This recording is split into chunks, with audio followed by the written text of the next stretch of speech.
Agar AQSh va NATOning kechasi qichib birga Rossiyaga yadro hujumi uyushtirsa, natijada Rossiya butunlay yo'q qilinsa, uning yetakchisi kuyovbola Putin va butun harbiy rahbariyat yo'q qilinsa ham, bu Rossiyaning tugashi degani bo'lmaydi.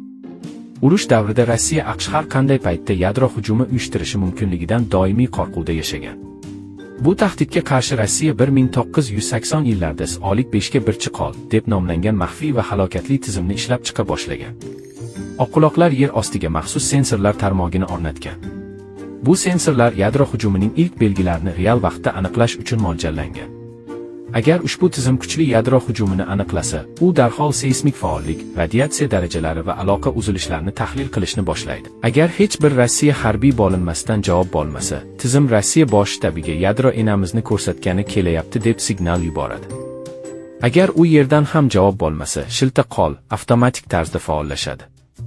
Bu tizim insoniy buyruqni kutmaydi. U Rossiyaning yadro arsenalini boshqarib, NATO, AQSh va Rossiyaga dushman deb hisoblangan barcha davlatlarga qarata zarba beradi.